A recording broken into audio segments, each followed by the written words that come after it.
we're here. This is where all the mail-in ballots come, and he's going to give us a little tour and tell us what goes on. There you go. So right now, as I was saying, all ballots will come in here, and that will be both those from USPS. Again, they're brought in by our team. They're not brought in by USPS. We'll take our budget truck out there today, pick up, and then we're also bringing in the ones from the vote-by-mail drop boxes. The first thing we're doing is going through and sorting, just looking for damaged ballots, and any out-of-county ballots, so we could forward those to the county. And then we're also just making sure all the fronts are front, barcodes are all readable, all that, because the next step is automatic signature verification. We'll walk over here. Oh, 1 second. I have a couple questions over here. So they're not counting whatsoever. We're just getting make sure they're all right. No tally will happen until November 3rd, 8 p.m. Okay, on election night. So let's talk real quick about the budget trucks and whatnot. Are these staff that you have right here, are they year-round staff, or are they new staff? Are they hired specifically for this since it's a new system? The ones I've seen coming in are our perm staff. Permanent staff? Yeah. Okay. The ones unloading can be temp staff, but the drivers, every driver I've seen have been perm staff. Okay. What about the protocol and what they have to do to go pick stuff up? In other words, you're saying that all the mail-in ballots go to a P.O. box, right? I'm not Mail-in ones. USPS. Do they bring them here, or do you guys have somebody go pick them up? Go pick them up, and that's why they're bringing them here in the budget trucks. Do you guys have a protocol for them, what they have to do as far as, Sure they do. All that stuff, that would be one you have to write in, because I just know the basics of here. So you don't send somebody out and say you have to be back at a certain time where you did? I mean, if I went to go pick up ballots, I can go and... Like I said, I don't know what their protocol is. I know what the protocol is once ballots arrive. Okay. So. Do they check in here to go to work, or do they sign in or clock in at a different location? I think they're all from here. I think they're from here. So they clock in here, go to work. And then all right. So we obviously don't have big tallies and tabs on them what they're doing. We just, when they get here, and we handle business when they get here. That's not obvious. Like I said, I don't know what their procedure is. Okay. You need to submit that in writing if you want to know what their procedure is. I thought you would possibly know again, that. I know what happens to I know the path of the ballot once we get in here. The path of the I ballot. can walk you through the path of the ballot. Gotcha. Thank you, Phil. Anything else, you're just going to have to submit it. No doubt. I gotcha. Here's one of our automatic signature verification devices. You'll see it's scanning the signatures, and it's comparing it to what we have in the voter database. Yeah. Signatures that are good, it spits out on the top. Signatures that it questions come out on the bottom. Okay? Tolerances for this device are very tight, which is good, right? So if it spits out, it's good, great. However, you know what happens if you set your tolerances too tight, you can get some false negatives, right? Gotcha. Everything that it questions, by law, has to be reviewed by a human. Okay? We have to have human eyes put on it, and that happens over there. We don't just do one set of human eyes at the registrar just to be on the safe side. We do 3 sets. Okay. So we need 3 people to review before any further action happens to that ballot. Okay, so this goes into this machine right here. It verifies the signature and it spits it out if it's good, or what if it's bad, if it's not one? Does it get down below? Again, the top section right there where you see it coming out, that's the good ones. That little bottom box, you see one down there, that's one that it has questioned. Okay. Okay, and those are questioned, not necessarily bad, it's just questioned. Like my grandmother, rest in peace, when she was old, it got shaky signature. Gotcha. Looked the same, I could tell it was hers, but a device like this may have a little, say, no, that's shaky, I'm gonna question it. Yeah. Okay, if it's good, they'll go back and get ready for extraction. Gotcha. If it's questioned, it'll come over here. What are the reasons to question the ballots? The shakiness, whatnot, and what do we use? Anything it can't read. If it doesn't match it, if it can't find a match in the database, then it's questioning it. Which database is that? Is that the e-poll? The voter database. How often is that thing updated? They're updating all the time as we get voter registration forms, constantly updating. We get reports from, like, say, DOJ on felony reports or coroners on deceased persons, so they're constantly updating. Because that's the thing a lot of people are talking about, that there are people that have passed away or moved that are still on that database, whatnot. Do you guys where do you guys make the ballots at? The ballots are printed. We have a print company that prints them. Again, that's information you have to get. Gotcha. Has nothing to do with the path of the ballot once. Gotcha. I don't know. Gotcha. So here we see them confirming signatures. So they'll have the scanned signature from the envelope on the left and what we have on the database on the right. Okay? All right. So if they're good, or this is the double check area here. The double, triple check. Triple check area. Now, if we get one that doesn't have a signature, or we get 3 people say, no, this signature doesn't match, right? Yeah. Then a letter goes out to that person that day. Yeah. So we'll print a letter, send it out to them. It explains why their signature wasn't accepted, and it gives them an opportunity to correct that with a signature box there. They could send that back in. Gotcha. So we got to get a chance, just in case your ballot gets rejected, to get another shot. Got to sign it. You got an opportunity to do that. How many ballots come in per day over here? I don't know. We could request that number, though. They do a data dig. I know we're at about just over 1 million processed so far. Or and how long? Received, I should say. Since we've been going since about October 7th. Ballots went out on the 5th, so since about the 7th, early October. Yeah. So that's how many we've received so far. And once again, would you know what comes in more? Is it the drop boxes or is it more of the post office, would you say? Oh, I don't know. I have to look at the numbers. Okay. Again, if you request those numbers, I got they you. can pull those numbers for you. Yeah. Whatever questions we don't get from you, we'll get from Yeah, from guys. I'm sorry for hitting you with everything. No, that's okay. That number you have there too, they have a team of folks from the election side that are specifically responding to these requests. I'm just the thing I'm most curious about right now is who the picking up and delivery of the budget people. Like, who do they check in with? What's their protocol?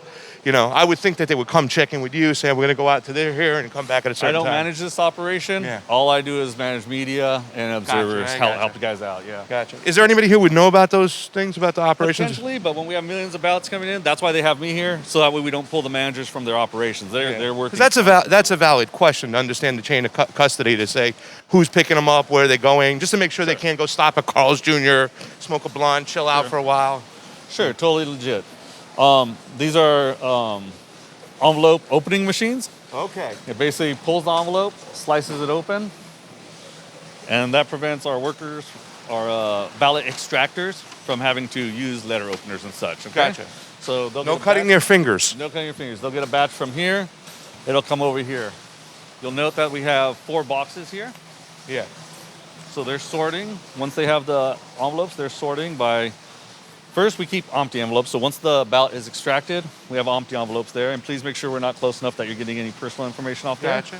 The ballot that's good will go right into the good tray. And you'll see one of the supervisors come around periodically, and they're pulling the good ones to get packed and start sending off to TOC. Gotcha. And when I say TOC, Tally Operations Center. I know. Bad habit of government to speak in acronyms. Gotcha.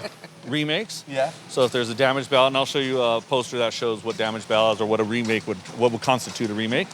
And then snag, and that's something like, for example, you get the envelope and there's no ballot in there. Yeah. You need to record that, right? If I've documented that I've provided you, your batch has 100 envelopes, and then you go turn in 99 ballots, I'm gonna say, hey, where's that 9th one? Well, your log shows that one did come in without a ballot. It was a snag. Oh, great, we have it right there. We have it logged. Gotcha. One thing I do also want to point out is that, you can't see it here, that the employee, right here, we can check. Our logs are completed in gold pencil. Gold pencil. Gold pencil. Yeah. Not just because we're the biggest in the nation when it comes to elections and we consider, no.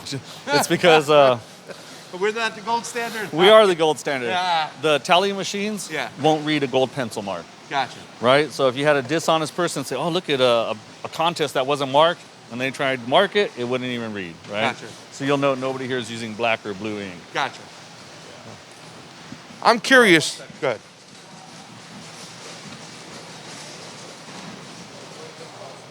Well, he doesn't have all the answers we need. He's not going to know about the drivers. We'll ask a little bit more. Ready for extraction. Ready for extraction, so I'm simply pulling them out. Gotcha. So there's your 4 stages. Let's check out this poster. This will be a good one for you to check out. Okay. Give some examples of what constitutes a remake. Yeah. Are there cameras in here in the facility filming all? Streaming the activities, so we have 4 live stream cameras. You have 4 live stream cameras, Johnny. One over here. At the exit. One over there where they come in, and one at the far corner where they're doing signature verification and data entry. Okay, so these cameras that you set up are the only cameras that are really pretty much here for security, is what you're saying? No, these are not security. These are for our live stream. For So, live folks, we started this a couple of years back, and it's especially helpful now with the pandemic going on. So if someone wants to observe what we're doing, but from the safety of their home, they could live stream. Gotcha. Now, we do have security cameras all over the place. You do? Okay, cool. Yeah, so you'll see the little bubbles occasionally, the little black bubbles, just like a casino. You always have that eye in the sky. Gotcha. Okay. So what is this here? So this is a sample.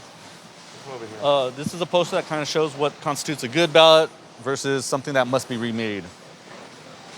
Here we have a ballot. Person followed directions, bubbled it in, not a problem. That's going to pass. This would also be a good ballot, right? Yeah. The voters telling us, hey, I don't want any of these people. Yeah. But they didn't mark anything here. Yeah. What our tally machine is reading is here, not here. Okay, so So what's that'd this be here? okay. This is your QR code. This identifies what precinct that ballot's from, right? Okay. So the tally machine needs to know what precinct it's from because Pomona may have measures, I think they have measures, that Long Beach doesn't. Okay, so this here is just for the precinct. This doesn't identify the voter. No, we have an anonymous ballot.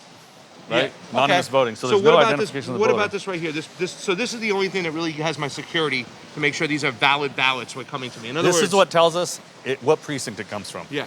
Okay, so that's how the What device about the does that. security of the ballots, the authenticity to make sure that they're a real ballot? Because if I can copy this barcode and put this on a Fugazi ballot, then I can hand it in, and it looks like I can get by with that. I don't think so, because what I've tried to do when I was playing with the machines, and we tried to photocopy ballot, we were doing demo centers. You may recall I had a team out there doing demo sites where we had introducing the ballot marking devices to the community. Yeah. If I ran out of ballots and we try to photocopy them, it doesn't read. So this is the only form of security that you know of right now on a ballot to make sure it's authentic. There's other things on there. I know it has to have like certain marks for the device I saw to this read. mark right here. I know it has to have certain marks for it to read and such. This primarily tells it where it came from. Okay. Okay. So these are remakes here. This would be a remake. Here, the voter has told us, hey, I want this guy. Yeah. But the voter didn't bubble it in. Got so it. we'd have to say, okay, voter intent is very clear. We take it to a remake department, they'll remake that. This would have to be remade because it wouldn't be able to tally it. With The the device barcode. wouldn't know where it comes from. Got it. This, people would say, oh, well, isn't that the same as this fill? They spilled, but they just covered up the words. Well, actually, since it does cover that, it could be construed as a vote. Gotcha. So we want to remake that. And here, simple voter error, right? Oops, I messed up. No, I mean, they're very clear. They don't want remake, this. yeah. Remake. The device, the tally device would count both, in which case it wouldn't be able to count either. Got it. So we need to remake for that voter. Got it. Sample a snag, 2 of the same page, Got it. right? How does that happen? Husband and wife filling out, for example, husband and wife filling out their ballot together, husband and Yeah. husband, whoever you may have. Yeah. We fill it out together. We go to pack them up. I grab both page 1s inadvertently. You grab both page 2s, fold them up, put them in there. Gotcha. Okay. So pretty much when you're verifying over here, you're only verifying signatures. Pretty much. All right, but what if they're possible, somebody gets sent 2 ballots and it goes through twice? What's the device to stop it from getting counted twice? Because I've heard that like they've sent out multiple ballots at times by accident. Once we scan, we show that you've received your ballot. We won't count another one. Yeah. So, for example, same thing. If someone sent it in, and then shows up at a vote center, and says, "Oh, I want to vote here." It's already in the computer. Yep. When they sign in, it'll show as already voted. Okay. In which case, hey, you already voted. In which case, now you have to do a provisional. We offer you a provisional ballot. You say, "Oh, that wasn't me." Great, provisional ballot. It'll come out in the signature. Yeah. That provisional will go through. If his person's signature matches, great. We'll still hold it. We'll hold it because we want to make sure all VBMs have been processed. So, hey, Phil voted provisionally. He didn't surrender his vote by mail. Did a vote by mail come in? Wait till we finish. All vote by mail's done. Did Phil ever submit one? No, we never scanned one from Phil. Great, we can count that one. Okay. So, And if you show up at the vote center and you haven't mailed it, we'll see that there also. So what we would be able to do then, someone says, oh, well, what if I go vote and then I mail it later? Well, we remotely spoil that on the spot. So, oh, okay, you don't have your vote by mail to surrender. We see we haven't received it yet. We're going to go ahead and spoil that. That way, if it does come in and get scanned, it's going to show up as a spoiled ballot. This person voted at the polls. okay. So here's our ballot remake. We'll go on the side. Gotcha. My bad. No, not your bad. I tend to walk that way also. So what happens here Yeah. is one person will recreate the ballot. So based on that precinct, you're going to figure out where it came from, and they'll recreate a blank ballot. This is for ballot remake, right? So a ballot came in damaged, had some of those marks, something like that. This person would take first thing they do is when they remake it, they'll have a blank ballot. That blank ballot comes out with the serial number. Okay, first thing you have to do is transfer that serial number over to the original ballot. Okay, so now I'm getting a little confused. This section right here is for like the remakes or the snags, or if there was an issue, whatnot. We didn't cast the person's vote, so this is their checks and balances to make sure that they get the proper vote in. Yep. So And that way that person gets their vote counted, right? Ballot comes in damaged from the post office. The voter had no control over that. They still want their vote counted. We need to remake that ballot for them. And all the process is outlined in California Election Code. So they'll remake it, come out with the serial number. They'll write the serial number on the original and the remake. yeah, Someone will transfer all the votes over. yeah, Okay, whatever they had, only what they had there. And then someone else will review it. Yeah. A third person will review it, make sure they didn't change anything, make sure the same information, change, add anything, delete anything, any of those options. And then they'll rescan them side by side. Okay. Okay, so post-election, if the lawyers come in, campaigns come in and say, hey, we want to see all the remakes, we're able to provide them with the originals, in which case they'd see a serial number on each. And we put up a screen so they'll be able to see, oh, there's the digital image. Definitely I'm looking at what they created that day, and they can confirm that. The original and the remake are married for life. Okay, so for whatever the retention period, they vary by election, state, local, federal. Gotcha. Whatever the retention period is, they'll be together. When they go to be tallied, the remake will be tallied, then it'll be put back with the original, and that's when they go to retention. Gotcha. Okay, and then the final step are down here. Gotcha.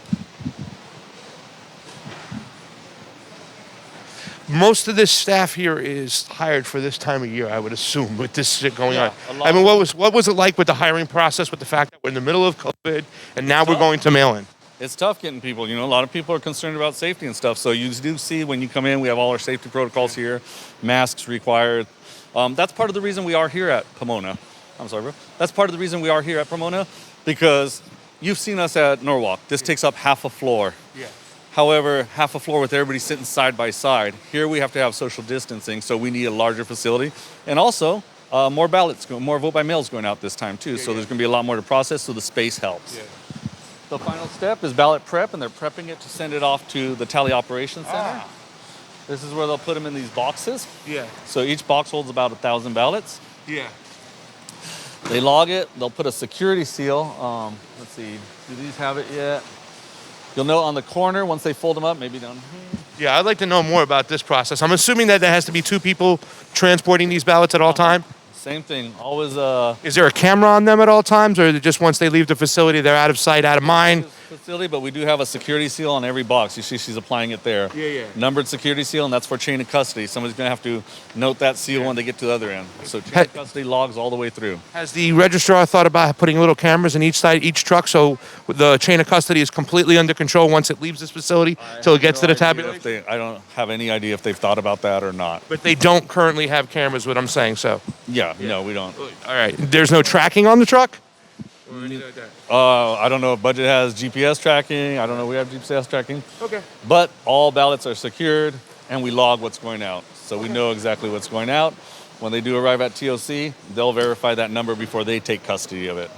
If that has been damaged, then they go along with How do they check the numbers and stuff to make sure that when it left here, it's the same box, it's not a different box? You said they'll check something. security seal. You can't peel that seal off. All right. What's the sticker on there? Is the sticker on something there that just makes sure that they can validate or sort? That sticker is the security seal. It has a serial number on there. Gotcha. You try and peel it off. Like, I don't know if you dealt with security seals. You try and peel, and the shiny will come off, and it'll start messing up the writing. Yeah. Or if you open the box, it's obvious you just cut the seal. And then you'll have the data here that this box left at this certain time. And All that. do you have like the tracking stuff that we can look at and stuff just to see it? I'm sorry. Here we go. Okay. So this is a log of when they leave here, right? Gold pen, gold standard. Gold pen. We don't want anybody trying to make any changes. All right. We only hire honest people here, but just so you know, it's gold pencil. So how does this work right here? So this left on November 20th or something? That's not even today. Show what serial number went out. So this number will get a date assigned to it. Whenever this one goes out, probably today. Yeah. It's going to have November 23rd. October 23rd. Why has it got November? You guys got November. It's October. That's the election. Oh, it's what election it's for. Election and back number. Here's the date. Okay. Yeah. And let's not touch stuff. Oh, my sorry. Yeah, So this will say that it went out right here, but doesn't say the time. We got to back up. Yeah, sorry. We got an employee here. Well, it doesn't say the time on that ballot when the box left. That's all I'm just curious about right now. I'm big on the chain of custody. So pretty much this just says it left on that date. Doesn't say the time. It doesn't say the time it arrives over there. So all right. Yeah. So it's a little.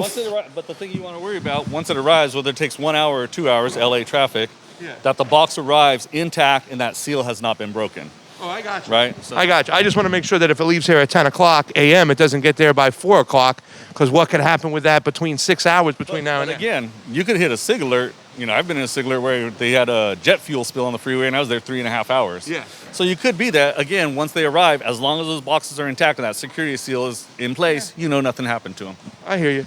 I'd be more comfortable with cameras in the trucks and everything like that and stuff. 2 people teams, but that's just my personal opinion. Well, it is always 2 people teams, like I said. At all times. At all times. Same thing with the ballot drop boxes. Yeah. Those are not picked up by USPS. Those are always picked up by county employees, 2-person teams. And you think those are employees? They're not a third party by any chance with the drivers? Nope, those are all employees. All right. And every employee we have does go through a background check. Okay. Beautiful. To get fingerprinted and get through the DOJ. Gotcha. That's fair. Many of these folks are also recurrent temporary employees, right? They'll work election after election for us. For some people, it's a great gig, right? Yeah. A couple months of work, have some time off. I had an outreach team once that would work an election, and they would actually all get like a cheap hotel up the street from work so they could walk, save money, live on Cheerios and peanut butter and jelly. Yeah. And then when the election was done, they were young and they were traveling. That's awesome. Right? And then right before the general would come back, hey, Phil, we're out of money. The general's coming up. We ready for outreach? Yeah, come on back. So, Phil, what do you know about the contract who makes the ballots as far as, do you know who it I is? don't know any of that. No, I don't. I honestly don't. All right. Like I said, I do the outreach. So The P.O. box you don't know about? P.O. box is probably whatever it's on the back of the envelope. You know. So you don't know where it's at then? Who can go there? That's none of your thing? Yeah, it's not my thing. Again, you send that in, they'll let you know. I thought you would I'm know sure that it's stuff. authorized guys. I'm sure they have to send names of who's allowed to go there. I mean, look, just to get on base here or on campus here, we have to have your name. So I'm sure USPS has, because they have more than ballots there too. I'm sure they have some protocols with who's allowed to show up there and stuff. Who do we talk to get more information about that so we can see that? Is it Jeff? No, it's election observer line. Okay. Yeah. So we'll call that to get that information as far as who picks it I up. would email it because they actually have folks there responding to those emails specifically. Okay. Yeah, and then that's election managers are overseeing those emails and stuff. So that would be your best bet. If you call on the phone right now, we got a lot of public calls coming in. And the same people will know about the contract as far as who's got the contract? They could find out. Yeah. Okay. Yeah. All right. Absolutely. Is that it for the grand tour today? So the other things I want to point out for security reasons, like I stated, all ballots will either come in or go from this. No ballots will leave any other direction. And employees, when they enter, must enter from this entrance. Got it. And when they leave for break, lunch, whatever the case may be, can only exit from one exit, right? So when it's lunchtime, we don't have people going out at 5 different directions, right? Yeah. We have a controlled crowd. We're able to see where folks are going. Gotcha. That's it. At this time, you guys could set up if you want to film some stuff. We just got to stay 6 feet from our folks. Gotcha, Phil. We can film the equipment going. Yeah. How long have you been doing this for with the? I've been with the registrar's office since 2005. Okay. Election specific since about 2012. So you're ready to take over in 2022? I'm ready to retire in 2020. Gotcha. All right. Well, thank you so much for helping us out with everything. You know what I'm saying? I really encourage folks to come down and see it. Do you have any questions? Changes from state to state, so people. It's county to county, state to state. Do you have any questions? Even in my own neighborhood, I live over here in Glendora. I was looking on the Nextdoor app. People say, "Hey, wait a minute, my ballot didn't come with the security sleeve, right?" Because they saw something on TV. Again, state by state, we were able to eliminate the security sleeve here. And the voter rolls, you don't have a lot of knowledge of that either, too, as well. How it's updated, how it's going on. Because you did mention something that, like, coroner's office, if somebody deceases. We have to get the reports from them, so that's one way we get it. So, another way, someone writes us and said, "Hey, I got my dad's ballot, Well, send us a death certificate. Let's see. We'll see what we can do, and then we'll take care of it from there." In this particular situation with the COVID going on, they sent out mail-in ballots almost to everybody on the voter rolls? Everybody that's registered and eligible. Okay. Yeah. All right. Yeah. But you do have systems to double check to make sure they don't vote twice. However, that e-poll booklet, we don't know the updating and keeping of it exactly because... So they're constantly updating. Like I said, registrations are coming in every day, so we're constantly updating. As far as, folks that are passed away, felon, those types of categories, we have to sometimes rely on other agencies, rely on a person. Like somebody moves away and they don't tell any government agency. That happens often in LA. So somebody moves away, they move to, especially right now, right? Somebody moves to Arizona and Nevada. Yeah. They have 4 major elections that they'll still, by law, continue to get that ballot. Yeah. After the 4th one, then they could cancel them or make them inactive. That's the part of the overflooding with the ballots that some people are concerned about. Again, if I got 5 ballots at my house and I sign all of them in somebody else's name, okay, now I'm a felon. Yeah. And also, none of them are going to count. Gotcha. Right, because this signature you have this. That's what the main thing you do in a signature verification. Right, because when you're signing, that becomes a legal document. Exactly. You know what I mean? Gotcha. So that's the big deal, and that's why it's so important for us to hey, the law says you got to have humans verify. That's why we say not just one. That could be subjective. We need 3. So. Gotcha. All right. So anything you want to set up, if you want to set up, film for a while, that's fine. We could do that. Again, your best bet, straight up, is going to be that email address. Yeah. That'll get you. Those are I'm a little surprised the fact that you're not in charge of these guys coming in and coming out. That we're keeping tallies on these drivers. We know where they punch in. We know where they go. In each of these offices that are keeping an eye on these things. Yeah. Whole operations. Yeah. Every operation has multiple floor supervisors, Yeah. so they are keeping an eye on folks. Absolutely. Yeah. I mean, the drivers, that's the main thing for me. Yeah. You know, because they can go and do whatever. If there's no eye on them, there's no camera on them. Sure. How do we know that's an area where we can have some, you know? If you want more security, again, that's something you can petition for, I guess. But again, your big thing is that security seal. Yeah. You know, like I said, if they hit traffic and they took 8 hours to get there, highly possible in LA. Yeah. Right? They take 8 hours. When they get there, as long as all those security seals and those boxes are not damaged, we should be good to go. Gotcha. So, thank you so much, Phil. Not a problem. I And do. I'll give you the tally operation schedule also. Right? Give me your business card if you have one too, as well.